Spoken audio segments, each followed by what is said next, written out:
এই দরইল বাজারে আবার দেখেন পর্দা লাগে, পর্দার আড়ালে লুকিয়ে লুকিয়ে খায়। আছে না এমন মুসল্লি আছে না? এরা মুসলমান দাবি করার পর এগুলা করে। এবার আল্লাহ তাআলা কি বলে শুনেন, ওয়ালা তাকুনু কাল্লাযীনা নাসুল্লাহা ফাআনসাহুম আনফুসাহুম উলাইকা হুমুল ফাসিকুন।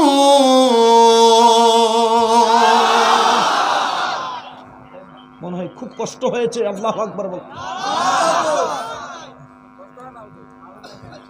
আবার বলছি আল্লাহু আকবার আওয়াজে এটা কাঁপবে ইনশাআল্লাহ।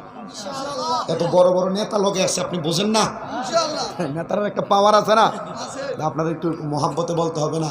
আর আমি বলছি না আমার ভাই আপনাদের থানার এসআই, তার কি লাগে? আপনার একটু মহাব্বতে বলতে হবে তো। ওয়ালা তাকুনু কাল্লাযীনা নাসুল্লাহা ফাআনসাহুম আনফুসাহুম উলাইকা হুমুল ফাসিকুন।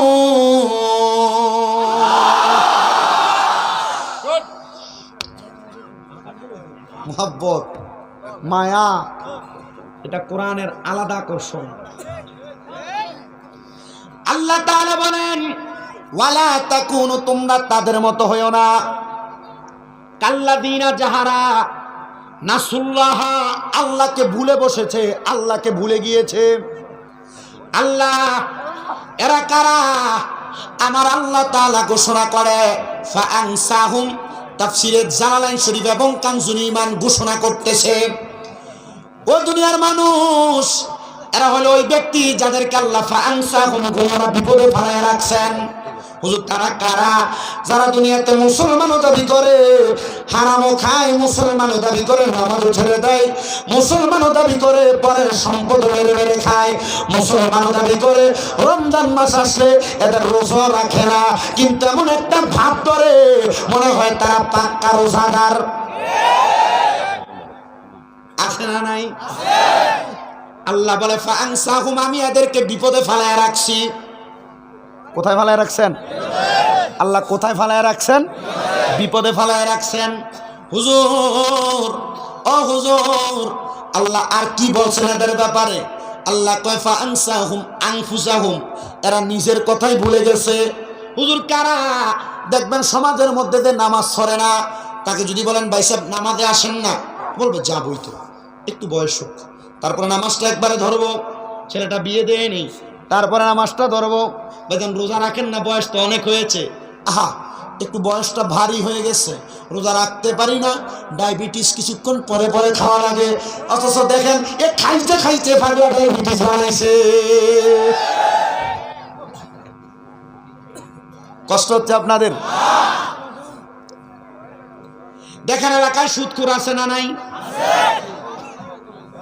এটার কথা বললে সব এলাকায় জোরে চিৎকার মারে, হুজুর সুদখোর শুধু নাই, এটা এমন কথা না। আমাদের এলাকায় সুদখোর যেমন আছে, সুদখোরের পাশাপাশি সুদখোরের বউ আছে। এখন আর চাচা সুদ খায় না, শাশুড়ি দিয়া খাওয়ায়।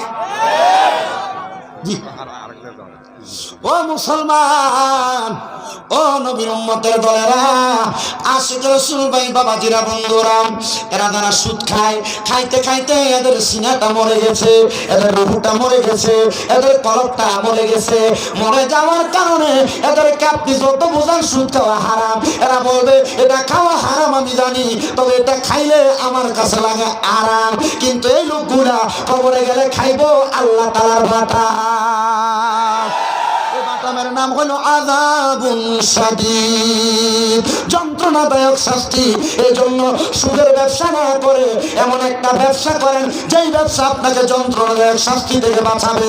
আল্লাহ তাআলা কোরআনুল কারীমে বলে, ইয়া আইয়ুহাল্লাযীনা আমানু হাল আদুল্লুকুম আলা তিজারাতি তুনজিকুম মিন আযাবিন আলীম। আল্লাহ বলে, ইমানদার, আমি কি তোমাদেরকে এমন একটা ব্যবসার সন্ধান দিব না যেই ব্যবসা তোমাদেরকে যন্ত্রণা শাস্তি থেকে বাঁচাবে। তারা কারা রমজান মাস আসলে বুটের দাম বাড়ায় দেয়, তারা কারা রমজান মাস আসলে ডাউলের দাম বাড়ায় দেয়, তারা কারা রমজান মাস আসলে খেজুরের দাম বাড়ায় দেয়, তারা কারা রমজান মাস আসলে দ্রব্যের দাম বাড়ায় দেয়। আমরা তো শুধু শুধু সরকারকে দোষ দেয়, দোষ তো সরকারের না, দোষ হইল ওই ব্যক্তিগুলা তারা মালকে মজুত করে দেশের বাজারের মধ্যে দ্রব্যের ঊর্ধ্বগতিটাকে নিম্নগতি বানায় দেয়। তখন দ্রব্য সংকট থাকার কারণে দ্রব্যের দামটা বেড়ে যায়, তখন সাধারণ মানুষ ওই দ্রব্য টাকা দিয়ে কিনে খাইতে পারে না, অবহেলায় মারা যায়। এবার বলেন এমন অবৈধ ব্যবসায়ী যারা, তাদেরকে বাংলার মুসলমান বয়কট করার দরকার আছে না? না, আমি আপনারা সরকারকে শুধু শুধু দোষ দেই। আল্লাহর নবী এই কথা 1500 বছর আগে বলে গেছেন। আপনাদের দোয়ায় আমার ডিগ্রি মানে ফাজেল 3rd ইয়ারের পরীক্ষা গেল 28 তারিখ শেষ হলো।